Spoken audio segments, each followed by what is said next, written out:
So Behind the Sun, I mean, this was a song we were doing our demo recordings, and we were working at Andre Betts' place out in New Jersey. And Andre Betts worked with us on Stain as well. In fact, he was responsible for the little instrumental. There's a kind of instrumental thing called WTFF, and that was the thing that he did on the record. And we were just cataloging just passages, fragments, you know, things. We just had a verse, we just have a verse and a chorus, no bridge, whatever. So I'm, you know, just sitting around and I just started, a while ago, you know, I started doing this thing with, you know, octaves and unisons and tapping. So, like, I'll tap what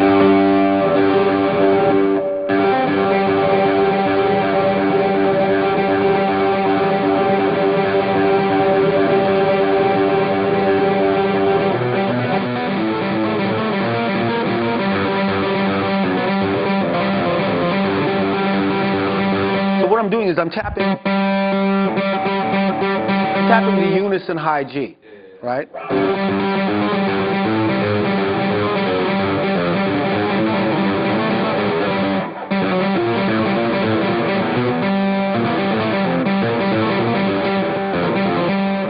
You know, and so I started messing around with that, and there are all kinds of variations to that sort of thing. Like sort of tap, adding a ninth,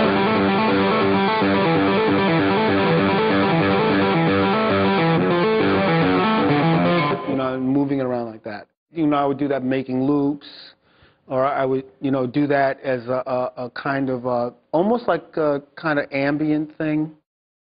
And this is probably the first time it's come to quote unquote practical use, in the sense of using it as a song, using it in a traditional song with lyrics and blah, blah, blah, as opposed to using it as part of an improvisational strategy, like if I'm playing with the Freeform Funky Freaks, or, you know, if I'm doing something, you know, like that. So Behind the Sun is playing an F octave at the 8th fret. Okay, so I'll do it again.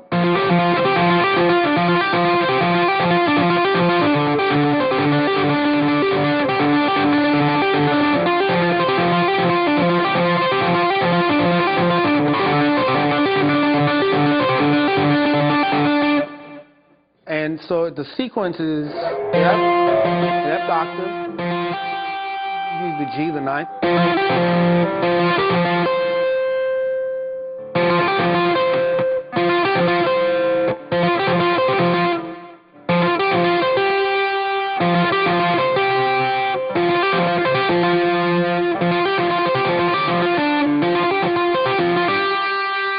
So it's like a sequence. Basically it's a sequence. It's a tapping, just a. You know, you get to D. So,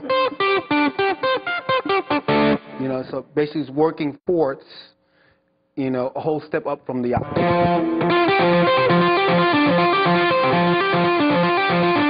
And it's moving down to D. So basically, this is basically.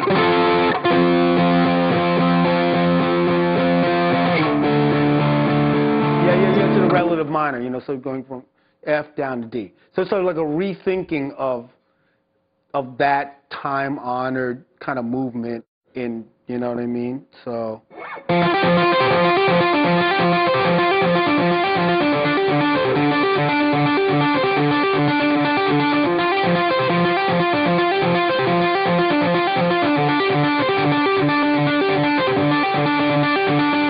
So that's the whole sequence, and that's the sequence essentially for the verse, and then we have more of a.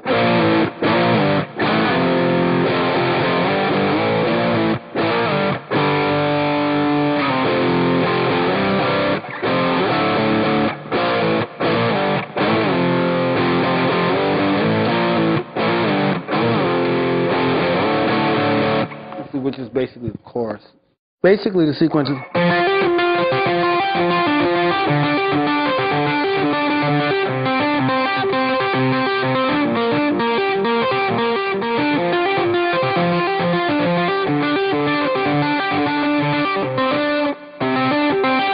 right, so the difference is,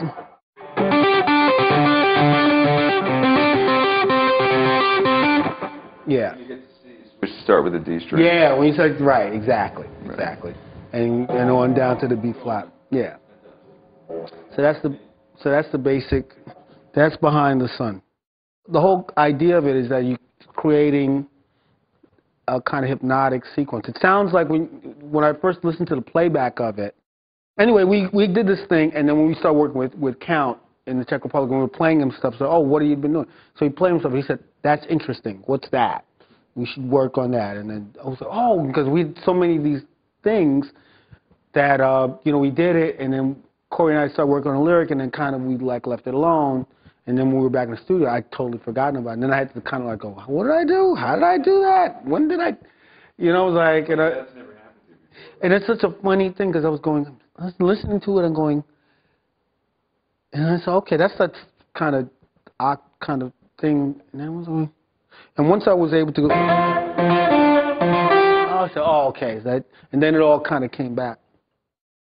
But isn't that something that's probably, I would imagine, has happened to you a lot of times? Because you just said so much crazy shit where you go listen to something, you go, now I have to go do it, or I'm like, maybe I'm supposed to go do that on stage every night. Like, what the hell happened? Well, it's like you hear something and you go, oh. Well, that's the thing about writing tunes. Never write tunes when your chops are up. Or, because you have to live with it. You have to live with it. That flashy thing that's, oh, that's cool. It's like, okay, now you're going to have to play it all the time. No, but I like it. It's a different approach to a common thing. So.